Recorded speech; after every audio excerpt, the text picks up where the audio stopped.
ये सिर्फ एक शहर नहीं, ये अनुभव है जहां हर गली में भक्ति है, हर दीवार पे कहानी है।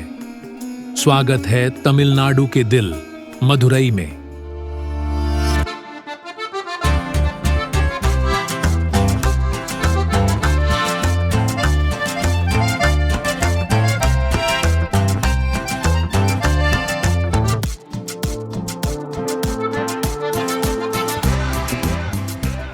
नमस्कार दोस्तों, हम हैं मदुरई में। मेरे पीछे है मदुरई का रेलवे स्टेशन और आज हम पहुंच गए हैं मदुरई। मदुरई के बारे में खास बात ये है कि ये बहुत ही पुराना शहर है और यहाँ पर वर्ल्ड फेमस मीनाक्षी अम्मा का टेम्पल है, जहाँ पर भगवान नटराज जो कि भगवान शिव हैं और मीनाक्षी अम्मा जो कि पार्वती माता का एक स्वरूप हैं। तो दोनों का ही यहाँ पर एक मंदिर है, वो वर्ल्ड फेमस है, लोगों की यहाँ पर काफ़ी श्रद्धा है।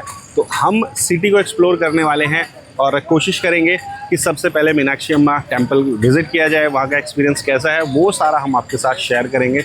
तो आज की जो वीडियो है ये मदुरई के बारे में होने वाली है। तो हमने अपना सफ़र शुरू किया था दिल्ली से। हमारी ट्रेन थी दोपहर को 2 बजे, जो कि थोड़ा लेट हो गई थी और वो यहाँ पर पहुंची थी लगभग 4 बजे। तो 4 बजे काफ़ी दिन था। हमने यहाँ से ट्रेन पकड़ी और उसके बाद शाम होते होते कोहरा होने लगा था। तो इसी कोहरे और धुंध के बीच दौड़ती हुई ये रेलगाड़ी, हमने अपना खाना वाना खा के बिस्तर लगा लिया। अब इंतज़ार सुबह का था। सुबह जब आंखें खुली तो हमारी गाड़ी एक खुले आसमान के नीचे दौड़ रही थी, जहां पर फॉग का और सर्दी का नामो निशान नहीं था। सर्दी जा चुकी थी और गर्मी आ चुकी थी। गाड़ी चलती गई, जगह बदलती गई और लगभग 48 घंटे का सफ़र इस ट्रेन में करने के बाद हम पहुंच गए मदुरई। तो यहाँ पर उतरने के बाद स्टेशन पे काफ़ी चहल पहल है। हम जाते हैं होटल की तरफ, रात में विश्राम करते हैं और सुबह मॉर्निंग में आपसे मिलते हैं। अगली सुबह होटल में नहा धोकर तैयार होकर बिना कुछ नाश्ता किए हम सीधे पहुंच गए मीनाक्षी अम्मा टेम्पल में माता पार्वती के और भगवान भोलेनाथ के दर्शन करने के लिए। लेकिन जैसी हमें उम्मीद थी वैसा नहीं था। टेम्पल में कंस्ट्रक्शन का काम चल रहा था, तो वहाँ पर उसको ग्रीन शीट से ढका हुआ था क्योंकि वहाँ पर पेंटिंग वगैरह का काम चल रहा था। लेकिन हमें तो दर्शन करने थे बाबा भोलेनाथ के इस स्वरूप के और माता मीनाक्षी अम्मा के। मीनाक्षी मंदिर, जिसे मीनाक्षी सुंदरेश्वर मंदिर के नाम से जाना जाता है, यह एक ऐतिहासिक हिंदू मंदिर है जहां पर माता पार्वती का एक रूप मीनाक्षी और उनके पति सुंदरेश्वर जो कि भगवान शिव का ही स्वरूप है, उनको समर्पित है। यह धार्मिक दृष्टि से भी एक महत्वपूर्ण मंदिर है क्योंकि यह हिंदू धर्म के विभिन्न संप्रदायों जैसे शैववाद, शक्तिवाद और वैष्णववाद के संगम का प्रतिनिधित्व करता है। हर हर महादेव दोस्तों, आज हम हैं मदुरई में और हम मीनाक्षी माता के दर्शन करके आए हैं। सुबह जल्दी निकले थे घर से, तो इसलिए मैं वीडियो नहीं बनाई मैंने, क्योंकि मैंने सोचा सबसे पहले दर्शन कर लेते हैं। अंदर तो मोबाइल ले जाना अलाउ है ही नहीं। ये वाला जो मेरे पीछे है ये वेस्ट गेट है और सबसे ज़्यादा क्राउड उसी पे रहता है क्योंकि वो रेलवे स्टेशन जो है उस तरफ है, रेलवे स्टेशन बस स्टैंड, वहीं से लोग आते हैं और सबसे ज़्यादा यहाँ पे रहते हैं। ये इस तरफ जो है ये नॉर्थ गेट है। टोटल 4 गेट है, किसी भी गेट से आप आ सकते हो। अंदर सिर्फ आप पर्स, पैसे वगैरह लेके जा सकते हो और कुछ अलाउ नहीं है। मतलब मंदिर परिसर में भी ले जाना अलाउ नहीं है, आपको बाहरी लॉकर पे जमा करना पड़ेगा। दक्षिण भारत के ज्यादातर मंदिर इस तरीके से बनाए गए हैं कि वहाँ पर आपको 4 द्वार मिलते हैं हर एक दिशा में, जिनको गोपुरम कहा जाता है। सबसे ऊंचा दक्षिणी शिखर है जिसका निर्माण 16वीं शताब्दी में हुआ था और इसकी ऊंचाई 170 फीट। तो हमने भी अपना सारा मोबाइल वगैरह जो भी हमने लिया था वो सब यहीं पे सबमिट कराया और यहीं पे आप जूते चप्पल वगैरह भी सबमिट करा सकते हो। एक मिनिमल सी फीस है जो आप वहाँ पर पे करो और उसके बाद आप अपने गैजेट्स वगैरह वहाँ पर सबमिट करा सकते हो। पर्स वगैरह आप ले जा सकते हो, बाकी उसके अलावा कोई भी इलेक्ट्रॉनिक आइटम आपको नहीं ले जाना है। तो लाइन बाहर से ही शुरू हो जाती है और ये जो लाइन है ये सीधी जाती है आपके गोपुरम से अंदर और अंदर जाकर भी आपको लाइन देखने को मिलेगी। हालांकि अगर आपको लाइन से बचना है तो आप स्पेशल एंट्री पास ले सकते हैं जो लगभग 100 रुपये का है, जो सीधे आपको गर्भगृह में ले जाता है विदाउट किसी लाइन। लेकिन हमने नॉर्मल लाइन में ही लगना सही समझा। मदुरई मंदिर में दर्शन करने का समय सुबह 4:30 बजे से दोपहर 12 बजे तक है। उसके बाद मंदिर कुछ समय के लिए बंद हो जाता है और फिर शाम को 4 बजे से 9 बजे तक फिर से आप दर्शन कर सकते हो। सुबह 4:30 बजे अर्ली मॉर्निंग भी आप कर सकते हो, तो आपको थोड़ा क्राउड मिल सकता है। मीनाक्षी मंदिर की सबसे खास बात यह है कि इसके परिसर में 2 मंदिर हैं। एक मंदिर है मीनाक्षी मंदिर, दूसरे को कहा जाता है प्रधान मंदिर। इनके मंदिर की दीवार पर एक कल्याण उत्सव का चित्र अंकित है, जबकि दूसरे मंदिर में भगवान सुंदरेश्वर देव का मंदिर है, जिन्हें शिव का अवतार माना जाता है। तो अंदर सबसे पहले आपको दर्शन होते हैं माता मीनाक्षी के। तो माता मीनाक्षी देवी पार्वती का ही रूप है, जो मंदिर की प्रमुख देवी हैं। और मीनाक्षी का अर्थ है तमिल भाषा में मछली जैसी आंखों वाली, जो मीना मछली और अक्षी आंखों शब्द से लिया गया है। पहले उन्हें थड़ादकाई मछली जैसी आंखों वाली के नाम से जाना जाता था और बाद में मीनाक्षी नाम दिया गया। देवी के नाम का अर्थ है मछलियों का शासन, जो तमिल शब्दों में मीन मतलब मछली और आची मतलब शासन से लिया गया है, जो पांड्यों द्वारा प्रयुक्त ध्वज पर मछली के चिन्ह को दर्शाता है। मीन के समान आंख होने के अलावा राजा मल्लध्वज की पुत्री के 3 स्तन भी थे। अपनी पुत्री के 3 स्तन देख राजा रानी बहुत दुखी हुए। यह देखकर भगवान शिव ने राजा को दर्शन दिए और कहा कि जब उनकी पुत्री के लिए योग्य वर मिल जाएगा तो यह तीसरा स्तन अपने आप गायब हो जाएगा। तो शिव ने यह भी कहा कि उनकी पुत्री बहुत ही साहसी होगी, इसी कारण राजा की तरह उनकी पुत्री भी उनके राज्य पर राज करेगी। यहाँ पर आपको बड़ी सी एक प्रतिमा देखने को मिलती है, जहाँ पर भगवान शिव, माता मीनाक्षी और भगवान विष्णु को दर्शाया गया है, जो द्रविड़ शैली वंश प्रणाली में एक महत्वपूर्ण संबंध है। मंदिर में जैसे आप जाते हो तो काफी पुराना मंदिर है और जैसा कि आप देख सकते हो कुछ इस तरीके का मंदिर अंदर से दिखता है।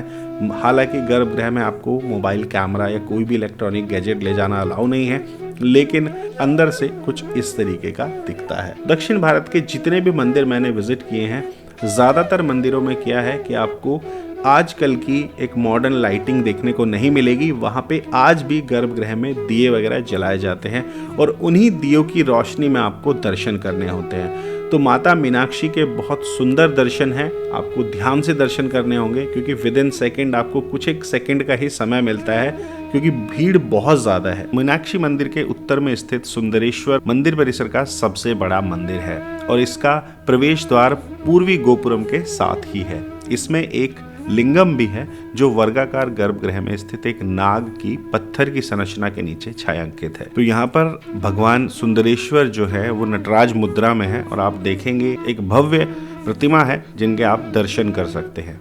और ये मंदिर परिसर का सबसे बड़ा मंदिर है। सुंदरेश्वर मंदिर के बाहर एक ही पत्थर से तराशी गई विनायककार की एक विशाल मूर्ति है। तो कुछ इस तरीके की मूर्ति आपको अंदर देखने को मिलेगी। आपको वो चीज महसूस करनी है, जैसे ही आप उस शिला को, उस मूर्ति को स्पर्श करोगे ना, तो आपको एक अलग ही अनुभूति होगी। यहाँ पर आपको उस कला का भी एहसास होगा कि एक ही पत्थर में से इतनी परफेक्टली आप कैसे मूर्ति बना सकते हैं। मंदिर के अंदर ही एक तालाब है, पोर्थ मराई कुलम, जो कि एक पवित्र तालाब है। स्वर्ण कमल तालाब भी कहा जाता है। तालाब का आकार काफी बड़ा है और बीच में कमल की सोने से मड़ी हुई एक मूर्ति है और वहां पर एक स्तंभ भी है। वैसे गर्भगृह के पास भी एक स्तंभ है जो कि सोने से बना हुआ है। बाहर वाला जो तालाब में है उसका तो मुझे नहीं लगा, मुझे ऐसा लगा कि उस पे सोने की प्लेटिंग की गई है, लेकिन अंदर जो गर्भगृह के पास स्तंभ था वो बिल्कुल सोने का था। वो मैंने अपनी आंखों से देखा, मैंने उसको स्पर्श किया है और मुझे फील हुआ कि वो सोने का है। बस हमारे साथ मुझे ऐसा लगता थोड़ी सी नाइंसाफी हो गई, क्योंकि जब हम आए यहाँ पर कंस्ट्रक्शन का काम चल रहा है, तो जितने भी द्वार हैं और अंदर मंदिर में भी वहाँ पर साफ सफाई का और पेंटिंग का काम चल रहा है। तो थोड़ा सा मुझे जो द्वार हैं चारों, अभी जैसे हम परिक्रमा कर रहे हैं तो मुझे क्लियर नहीं दिखाई दिया। सब कवर्ड हैं क्योंकि अभी काम चल रहा है, तो कुछ भी नहीं दिख रहा है। माय बैड लक, बट ठीक है, दर्शन तो हमें अंदर हो ही गए। तो अगर आप अंदर जाओगे ना तो आपको पता चलेगा कि गर्भगृह और उसके आसपास बहुत सारा काम चल रहा है। मंदिर की रेनोवेशन का, कोई काफ़ी पुराना है तो उसको समय समय पर अपग्रेड करना पड़ता है। जितनी भी कलाकारी है आप देखोगे, द्रविड़ शैली पे बेस ये मंदिर है, तो जो भी कलाकारी है समय समय पर उनका पेंट जो है वो फेड हो जाता है। उसको अपग्रेड करने के लिए यहाँ पर ये समय है तो उसको अपग्रेड कर रहे हैं, नया पेंट वहाँ पर अप्लाई किया जा रहा है। जगह जगह पे आपको नारियल मिलेगा, नारियल पानी ट्राई ज़रूर करना। 30 रुपये का एक नारियल है, जो हमारे यहाँ 70 से 80 रुपये का आता है, और मलाई वाला नारियल भी।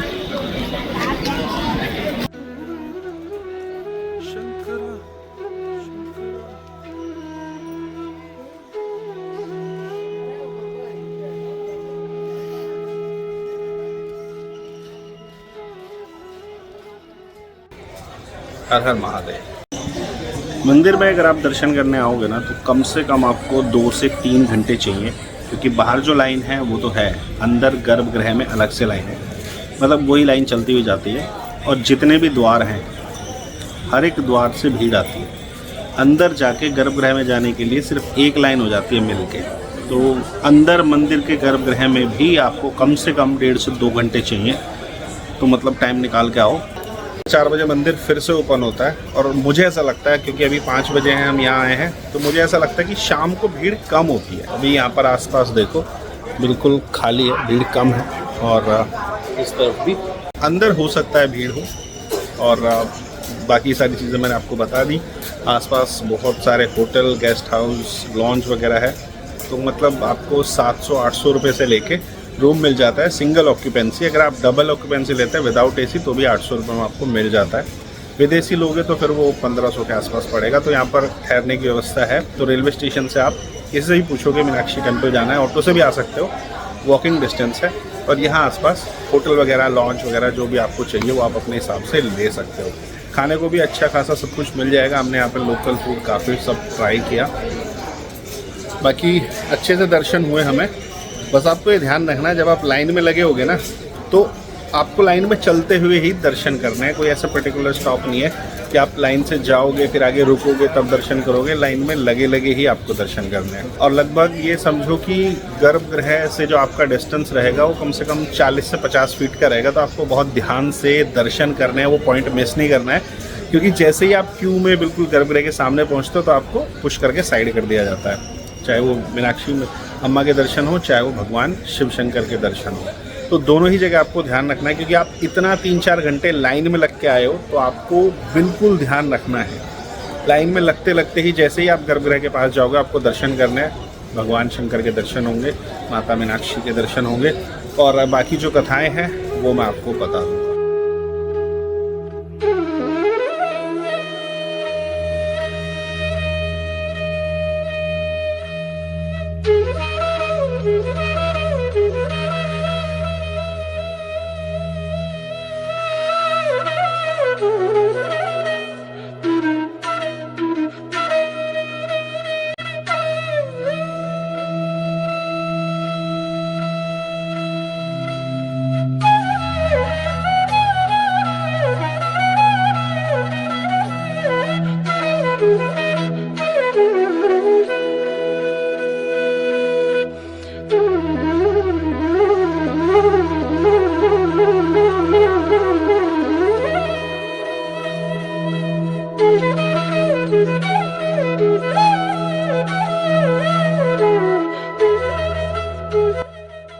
रात होते होते लाइटों ने शहर को जगमगा दिया था और हमें फिर से सौभाग्य मिला तो हम अपने होटल से निकल पड़े ऐसे ही टहलने के लिए। तो जैसे रात में हमने मीनाक्षी अम्मा टेम्पल को देखा तो वहाँ पर कंस्ट्रक्शन की वजह से काफ़ी कम लाइटिंग थी, लेकिन फिर भी मंदिर काफ़ी अच्छा लग रहा था।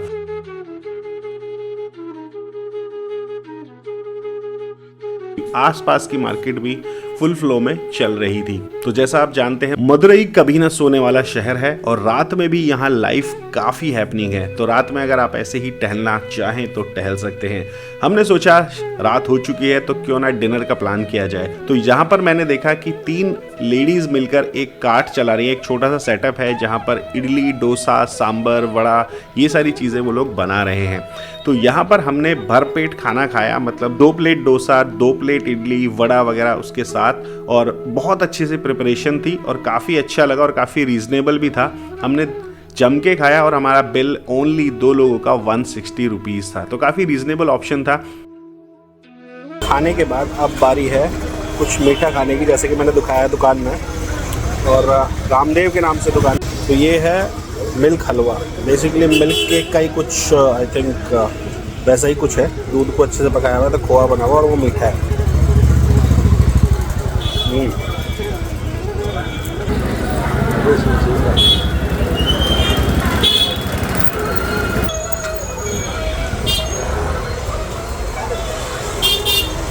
इसको वैसे तो दोपहर में भी ट्राई किया था, बस सब चीज़ों में यही सबसे अच्छा लगा।